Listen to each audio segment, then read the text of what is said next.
वळत पुढच्या बातमीकडे. सलमान खान नंतर आता आमिर खान बिश्नोई गँगच्या टार्गेटवर आलेला आहे. अभिनेता आमिर खानला बिश्नोई गँगनं धमकी दिली आहे.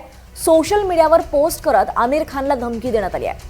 आमिर खान सारख्या लोकांकडून लव्ह जिहादचा प्रचार होतोय. आमिर खानला लवकरच प्रत्युत्तर देणार असं बिश्नोई गँगने म्हटलेलं आहे. असा इशारा त्यांना दिलेला आहे. मीडिया पोस्ट आणि ऑडिओ क्लिपची एनडीटीव्ही मराठी पुष्टी करत नाही. तर सलमान खान नंतर आता आमिर खान बिश्नोई गँगच्या टार्गेटवर आहे. आमिर खानला बिश्नोई गँगनं धमकी दिलेली आहे. आमिर खान सारख्या लोकांकडनं लव्ह जिहादचा प्रचार होतोय असं बिश्नोई गँगचं म्हणणं आहे आणि आमिर खानला लवकरच प्रत्युत्तर देणार असा इशाराच या बिश्नोई गँगनं दिलाय. अधिक माहिती घेऊयात आमचे प्रतिनिधी ऋतिक गणकवार यांच्याकडून. ऋतिक, अधिकचे अपडेट्स.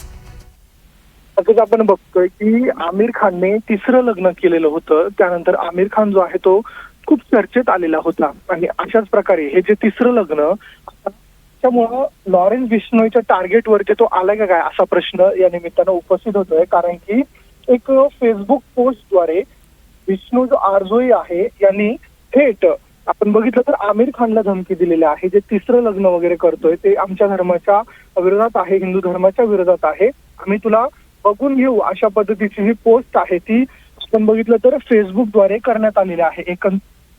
या अगोदर सलमान खान हा लॉरेन्स बिश्नोईच्या टार्गेटवरती होता आणि आता थेट आमिर खानला ही धमकी जी आहे ती सोशल मीडियाच्या माध्यमातून देण्यात येत असल्याची पाहायला मिळते. आमिर खान सध्या भारताबाहेर असल्याची माहिती आहे. मात्र तरी देखील आपण बघितलं तर या ठिकाणी पोलीस जे आहे ते खबरदारी घेत असताना पाहायला मिळतं या धमकीच्या पार्श्वभूमीवर. मात्र जर पोलीस सूत्रांच्या वरिष्ठ सूत्रांनी हे सांगितलेलं आहे की आमच्यापर्यंत या धमकीची कोणतीही अधिकृत तक्रार किंवा नोंदणी करण्यात आलेली नाहीये, कोणी या संदर्भात तक्रार देखील करण्यात आलेली नाही, तरी देखील पोलीस जे आहेत ते सतर्क असल्याचं पाहायला मिळतंय. एकंदरीत आता आमिर खानला थेट धमकी आल्यानं एकंदरीत सिनेसृष्टीमध्ये पुन्हा एकदा खळबळ माजली आहे.